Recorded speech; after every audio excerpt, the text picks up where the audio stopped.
들으며 줄거리로 이해하는 7분 국어 산문 벼락치기. 이번 시간에는 이규보의 한문 수필 경설을 살펴보겠습니다. 7분 국어 작품 이해하기. 경설은 세상을 살아가는 올바른 처세술과 사물과 현상의 본질을 꿰뚫어 보는 통찰력이라는 주제의식을 대화의 형식으로 드러내고 있습니다.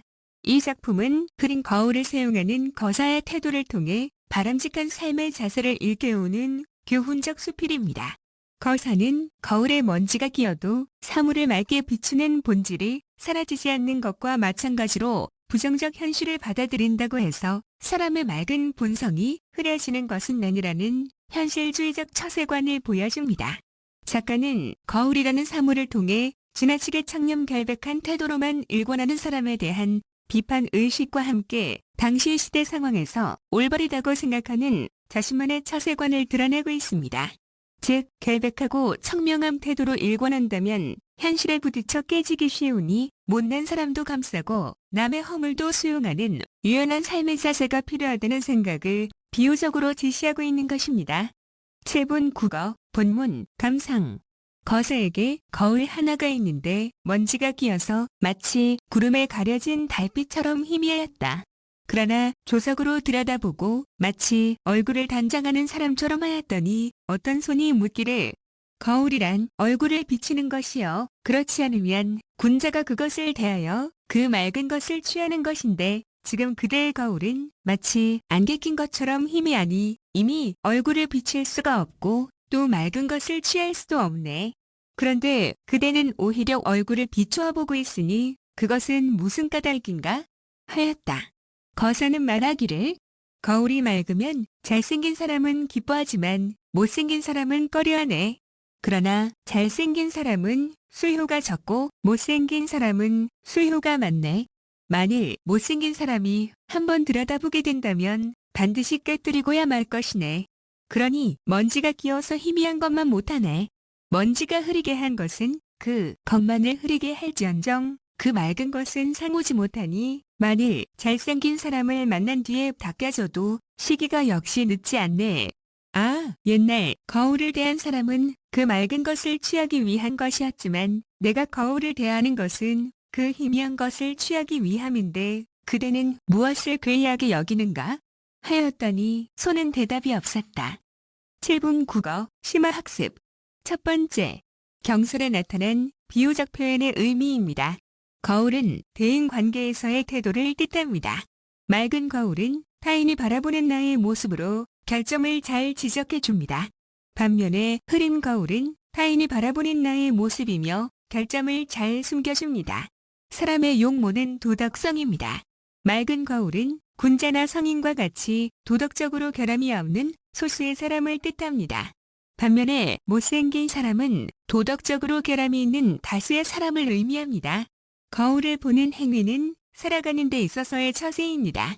맑은 거울을 보는 행위는 도덕적인 결함이 있는 사람들을 거부하여 지나치게 결백하게 살아가는 것인 반면에 흐린 거울을 보는 행위는 결점이 있어도 그것을 수용하여 유연하게 살아가는 모습입니다. 두 번째, 경설의 두 가지 교훈입니다.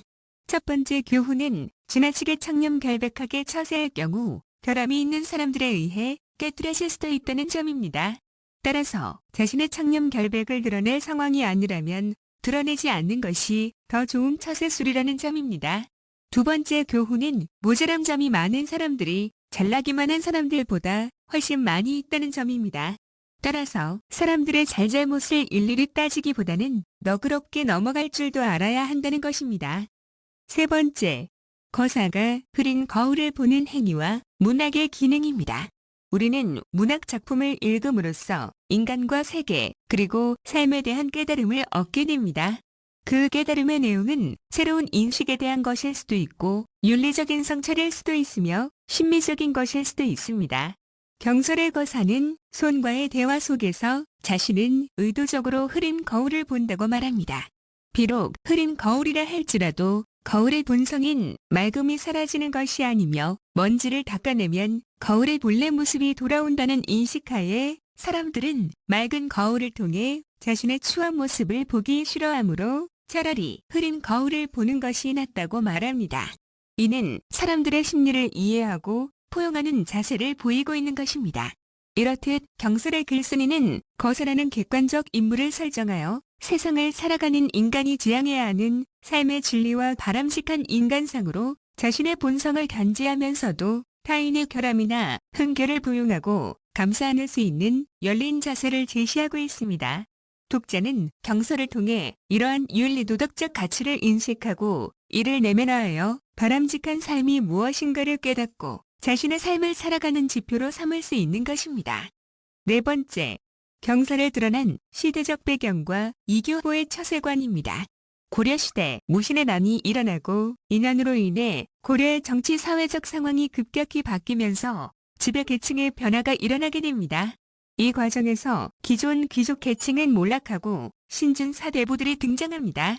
이교보는 이러한 신진 사대부에 속한 인물이면서 현실주의적인 태도를 지닌 인물로 무신의 난 이후 정권을 잡은 최씨 집권자들과 적극적인 관계를 맺게 됩니다. 그러나 기존 귀족 출신들은 현실을 도외시한 채 그들만의 도피자 모임인 강좌 칠련을 결성하고 현실과 결별합니다. 이교보는 이런 사람들을 지나치게 맑은만을 추구하는 사람들, 즉 그릇된 처세관을 지닌 사람이라고 본 것입니다. 다섯 번째, 교술 갈래의 특징입니다. 교술 문학은 다른 문학 갈래에 비해 글의 형식이 자유롭습니다. 그때그때 적절한 형식을 사용하여 글쓴이의 세계관과 가치를 표현하고 전달하려는 목적이 강합니다. 교술 문학은 친숙한 사실이나 경험 등을 독자에게 직접 말하는 방식을 취하여 짧고 인상적으로 자신의 생각과 느낌을 전달합니다. 일상적인 체험을 먼저 서술하고 그로부터 교훈을 이끌어내는 것이 일반적인 특징입니다. 또한 자기 고백적인 문학이므로 글쓴이의 개성이 잘 드러난다고 할 수 있습니다. 여섯 번째, 설의 특징입니다. 설이란 이치에 따라 사물을 해석하고 시비를 밝히면서 자기 의견을 설명하는 형식의 한문 문체의 한 종류로 국문학상 갈래로는 수필에 가장 가까운 글입니다. 온갖 말을 사용하여 자세히 논술하는 것이 특징이며 비유 또는 우의적 표현을 많이 사용합니다. 설이라는 명칭은 주역의 설괴에서 유래했습니다.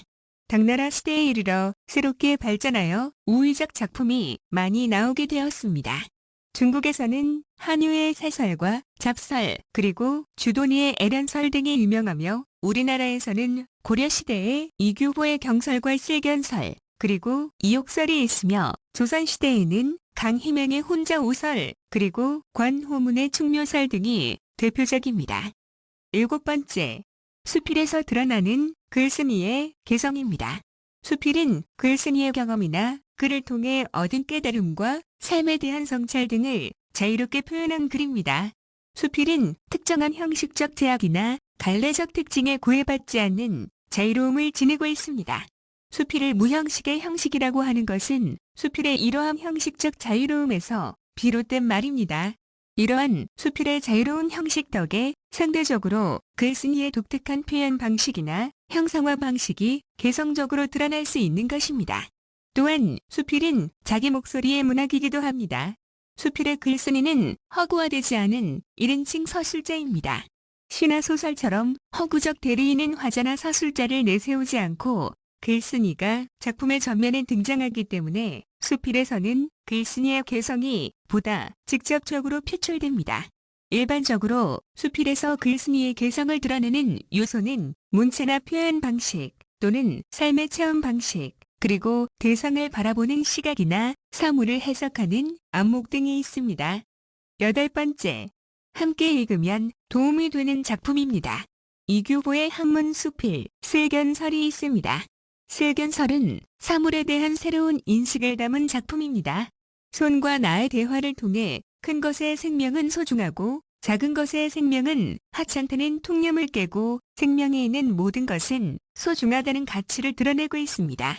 통념을 가진 손과 그 통념을 깨뜨리는 글쓴이가 등장한다는 것, 그리고 독자로 하여금 사물에 대한 새로운 시각을 가질 수 있도록 한다는 점에서 경설과 공통적이라고 할 수 있습니다. 최영철의 시 지금도가 있습니다. 지금도의 화자는 일상의 사물인 레미콘에 빗대어 올바른 삶의 자세를 노래하고 있습니다. 경설이 거울이라는 일상적 소재를 사용하여 유추적 발상을 통해 올바른 삶의 자세를 이야기하고 있다면 이 시는 물과 모래와 자갈 그리고 레미콘과 같은 일상적 사물을 사용하여 올바르게 살아가는 모습이 무엇인지를 노래하고 있습니다.